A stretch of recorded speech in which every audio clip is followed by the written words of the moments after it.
Cannibalism is the consumption of another member of the same species.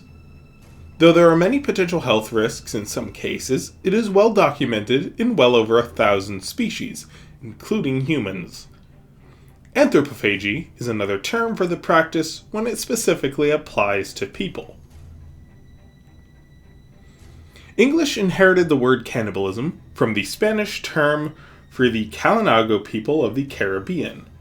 As the sea is also named after them, it should come as no surprise that they were a dominant presence in the region at the time of Spanish colonization.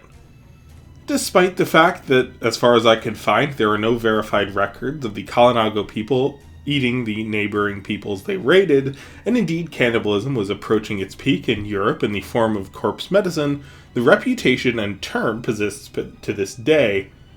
Even if the peoples we are taking the name from may not have been cannibals, there have been plenty of reliable accounts of people eating other humans for religious, medical, economical, and practical purposes, such as during famine, and those documented cases cross race and creed. Cannibalism is also documented in the bones of our ancestors.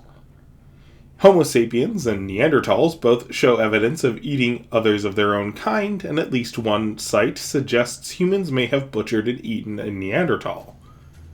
It would be misleading to say outright that this was a common practice, but the late Pleistocene was a time of frequent famine. The simple fact that any instances were preserved is evidence it may well have happened many times, considering how biased against preservation the fossil record is. While some anthropologists have argued that cannibalism is an inherent taboo, clearly it doesn't have such a firm hold on our instincts when survival is on the line. In Kaimere, the story is much the same as on Earth, generally taboo, though opinion on anthropophagy varies wildly depending on individual and culture. Amongst the peoples of the Free States, there are rituals involving cannibalism. It is an ancient practice for a pregnant wife to consume the blood of her husband. This is to ensure the child is his, as it is believed her body will reject the blood and fetus if not. If the child is his, having his own hereditary magic mixed in with hers will strengthen the child. As pregnancy lasts around 3 years, noblemen desire proof that their heirs are truly of their own blood, though this practice is generally considered antiquated and taboo to discuss. The Free States also practice several forms of corpse medicine. A piece of a body corresponding to a given ailment is believed to aid in the recovery. If one is having liver problems, smoked liver can cure. A bad headache, powdered skull in wine. Suffering from an open wound, a bit of blood should do the trick.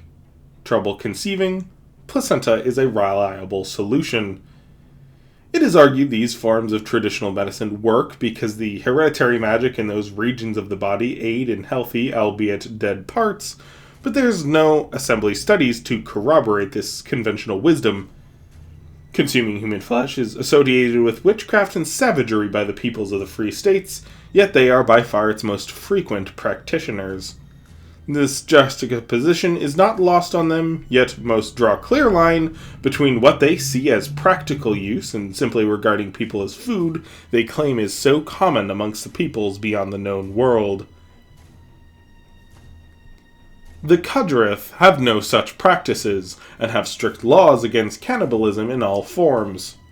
Sometimes Kadanath rituals are carried over to the Southern Republic, and corpse medicine does have its practitioners, though all of these are illegal and only performed by the upper classes in secret or by the poor through black market sources. Within the Empire, there are mixed thoughts on anthropophagy. The Shu burn bodies after death, but the ashes are often worked into ink tattoos to integrate and honor fallen ancestors. Being near the funeral pyre is also believed to be a form of, albeit debatable, cannibalism, as one can draw in the spirit of the dead through inhaling the fumes. The Delani are more directly said to eat the dead, but they will insist that this is a rite to take on the essence of loved ones, not slain opponents, as some legends say. The Emperor of the Chakati Empire is a title inherited through descendants of Oni, Avatar of the Sun. It is a strain of magic with a single consciousness, yet manifests in a descendant of Oni once the previous emperor dies. Drinking the blood of a dead emperor is said to increase one's chances of becoming the next Avatar, so this form of cannibalism is common practice amongst the nobility with genetic ties to the imperial line during times of succession. Many Telmeid people are quite opposed to cannibalism. Indeed, it was cited as a source of tension between the northern Telmeid and their initial resistance to Shu expansion. The Serid are known to practice human sacrifice, and while cannibalism is said to be performed in these sacrifices, the Serid themselves adamantly deny this. With the exclusion of fish in some sects, the consumption of any meat is considered a sign of depravity and poor discipline, and only the lower classes eat meat. To eat other chimerans would be putting oneself in the same divine ranking as crocodiles. Crocodiles are not reviled, indeed they and other scavengers keep the wetlands clean and are respected for it, but the remains of the lower caste of the natural order, and it is no place for mankind. Because of this, more than the general insult of savagery associated with cannibalism implied by outsiders, the Serid have no tolerance for such accusations. To the southern Telmeid, who leave their dead in the scavengers on the mountaintops, cannibalism holds similar insult. Scavengers are quite revered by them as well, as one might infer from the many vulture and hyena motifs in Ut-Kubmatir mercenary companies who embrace the reputation of performing the necessary dirty work to keep their homeland clean. But it is not an act that they themselves participate in, and the reputation of Imperials and peoples of the Free States as eaters of the dead puts them in poor standing. This taboo is especially strict to the peoples of Picardia. Even touching the dead is forbidden to all those who have not given birth, and these burial facilitators who have not given birth must undergo extensive cleansing of body and spirit before they are allowed to return to settlements. This is also part of the rationale for Keratoan having a lengthy period of ablutions and meditations after war before they are welcomed back home. This intensive taboo of the dead extends even to hunted game. If an animal belonging to a species known to hunt and kill people, it cannot be eaten. Considering the magic that grants chimerans long life can keep a corpse moving after death, as discussed in this episode on the Walking Dead of Kaimere, a heightened aversion to corpses is certainly understandable. The cult of the Panther is said to practice anthropophagy and is part of a deep mistrust of the old Confederacy toward the Panther clans to the west. Part of the initiation of their skin changers is rumored to involve eating the flesh and drinking the blood of both panther and man to acclimate their bodies to shifting between these two forms. It must be said that because the rites of this society are secret, there is little merit to such rumor, and indeed are emphatically refuted by the clans, but the rumor persists regardless. The Kaleen also generally abhor cannibalism, though they are not as strict as Picardian in their aversion to the dead. In many Kaleen funerary rites, the body is said to come from the sea, and to the sea it must return. Scavengers of these bodies are not eaten, but they are revered as partaking the process of returning the body to the sea, so new bodies may be formed and the spirits can reincarnate.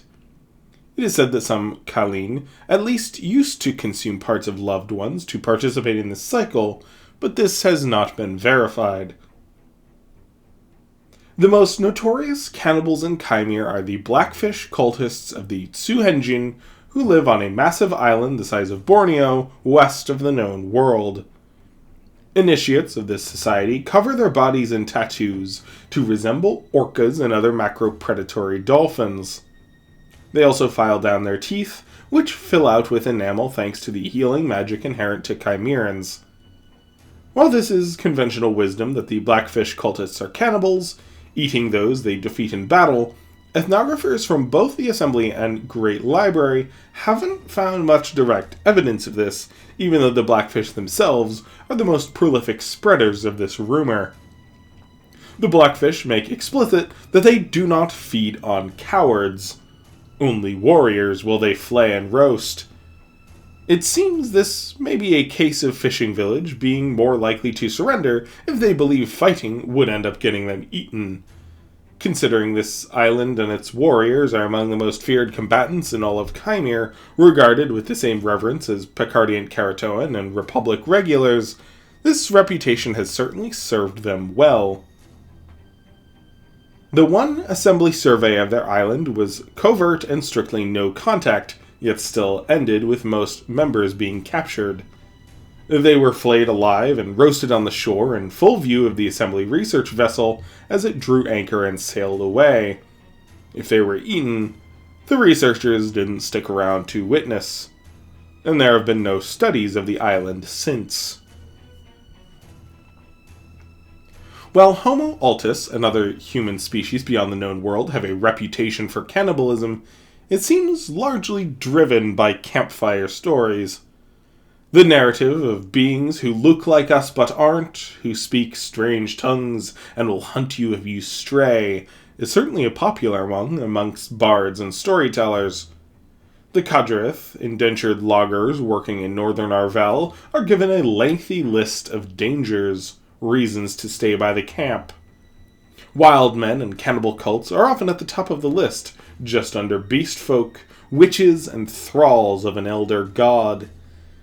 It must be said that this is a useful tactic in making your laborers feel they must rely upon the protection of the labor camps and not risk contact with the locals who might offer them another means of supply and safety. Saying Tomadus was eaten will keep your men in line more than admitting he simply married into one of the local clans. That said, bodies of the woods have been verified by the Assembly to have consistent parts removed, parts said by loggers to be favored by the locals.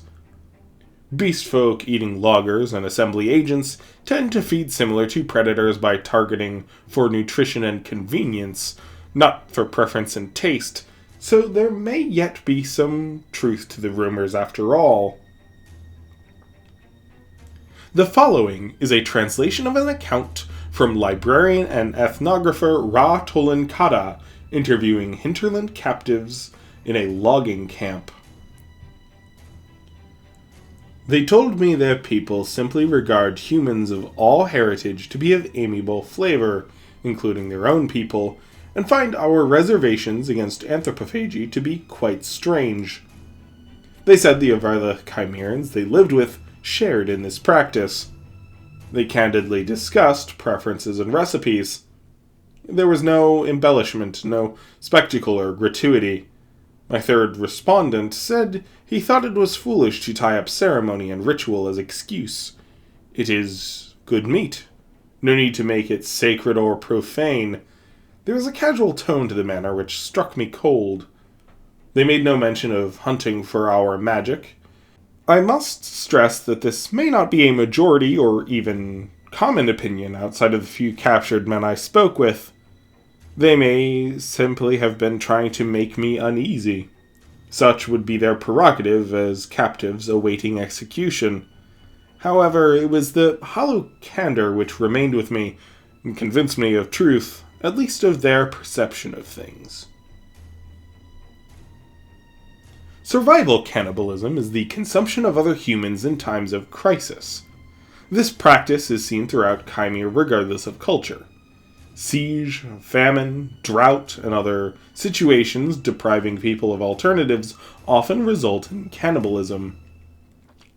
Sailors lost at sea have in many instances been forced to resort to cannibalism to survive, either eating the dead or killing members of the crew.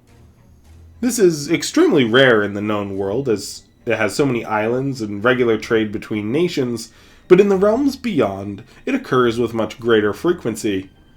Indeed, it can happen so often that the two have become associated, further decreasing the incentive of Chimeran sailors to travel beyond the known world in 3 seas. Witchcraft has deep affiliations with cannibalism. In some legends, drinking the blood of a witch grants one immunity to their spells. This one may actually have some basis in truth, as having some magic from a given strain means a Chimeran's own hereditary magic is familiar with and better able to resist the influence of this particular external magic, analogous to how vaccines make one's immune system familiar with and therefore better suited to fight off a given infection in the future. Though witchcraft magic is transferred from the mother, reinforcing matrilineal descent among witches, a father can transfer his magic to his progeny. This process is similar to the creation of familiars. As long as the new body accepts the magic, it is infused. Beings with magic given rather than inherited are often called warlocks amongst the assembly. This term is also used by the assembly for male witches because many of them were given magic by their father. As the child is theoretically very close to their father genetically, this sort of magic transfusion has a very high and reliable success rate. However, not all warlocks attain their magic by having it being given to them by their father. A strain of witch magic can allegedly be transferred through cannibalism.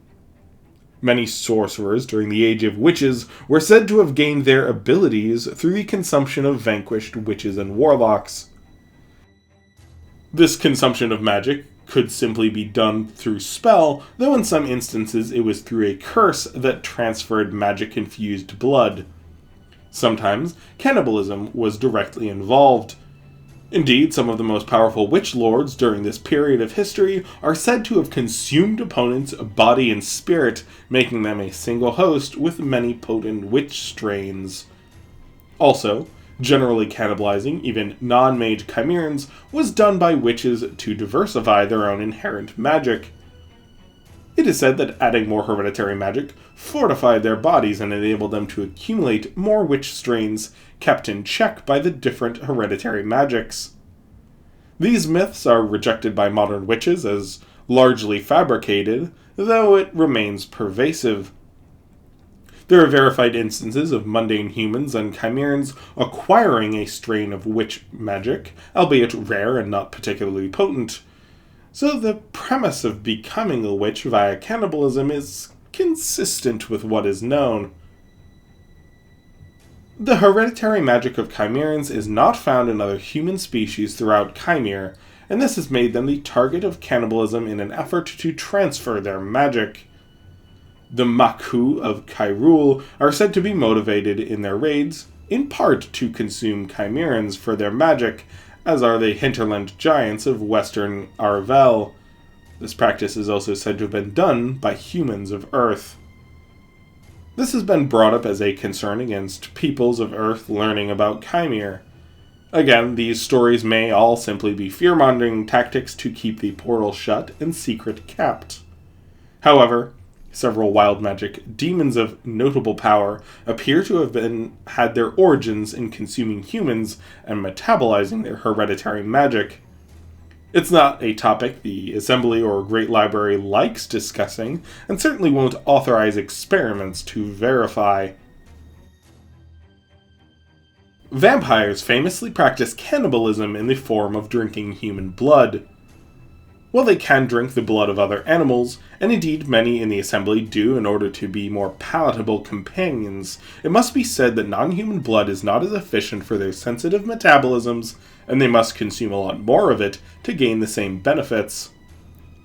Vampires also need to eat some meat in order to gain the few nutrients they don't get from blood, and human flesh is again far more efficient for them to digest. If they are injured or have abstained for too long, cravings will expedite their aging and descent into madness, so it is often seen as a necessary evil. Other homunculi are well documented to eat chimerans and other human species. There is some debate if this constitutes cannibalism. Despite deviant anatomy, they are genetically human, so the term applies under a fairly loose definition. Chimerans are particularly sought after, as the magic of homunculi can directly process and benefit from chimeran hereditary magic. The crocodile god Bokushai name in Picardient, Olikidyu, is thought to roughly translate to Eater of the Dead, named for his preference of chimerans as prey. He also made Welkin-like thralls, replacing their hereditary magic with his own, so they could be controlled as puppets. The Maku, as they call themselves, are, as mentioned previously, a people found in western Hyrule. Called the Clegg by the Picardient, Salik in the common tongue, and a range of other terms by the Assembly, they raid the shores of Picardia as frequent as around once a century. These assaults are a threat to the Caratorian warriors must be constantly prepared to face. So far, they have been successfully fought off, though thousands of chimerans have been captured. Cannibalism is reported to be common. While some have argued that this may be out of desperation, as the voyage from Hyrule to Picardia is estimated to take between 3 and 5 months, given Bokushai is worshipped by them as a god and often cited as the eater of the living and the dead, it could also have a religious purpose. Cannibalism is a controversial subject on both Earth and Kaimere. Sometimes done for survival, others for ritual, it is invariably tied to perceptions of other people. Even amongst cultures wherein it is practiced practically, it comes with great controversy from their neighbors. As some anthropologists are on Earth, there are those in the Assembly and Great Library who are very skeptical of how widespread cannibalism actually is, as its controversial and reactionary nature makes for very convenient propaganda. What better way to galvanize people than to say the enemy is literally here to eat you? It is certainly done and well documented, but the regularity of which is questioned, and one should approach such subjects so easily used against another group of people with great scrutiny. My thanks to Ian for sponsoring this episode. It's the first subject I've gotten where I admit I had some reservations if I was up for the task. Not only for the simple fact that cannibalism is a subject I of course find deeply disturbing, but I wanted to be conscientious of its utility in propaganda and acknowledge the reality that many people throughout history have been forced to eat other people to survive. Who am I, who has never been in such a dire situation, to judge those who had no other options? It is part of our world, and of Kaimere. I don't plan to glorify or revel in it any more than I would any subject of such gravity. However, in my writing I do plan on exploring the nuances of this subject, both as lies of propaganda, the cost of survival, use in ritual, and simply views of humans as a source of meat. I hope to present the subject in my writing, as well as coverage in this episode, with its due sincerity. Thank you so much for sticking with me thus far. Next week we will learn about one of the greatest harvests of flora and fauna in the Cenozoic, the harvest of South Asia to northern Australia during the Pleistocene. Again, thanks to Ian for sponsoring this episode, for the support of my Patreon patrons, and thank you for watching. Cheers, folks!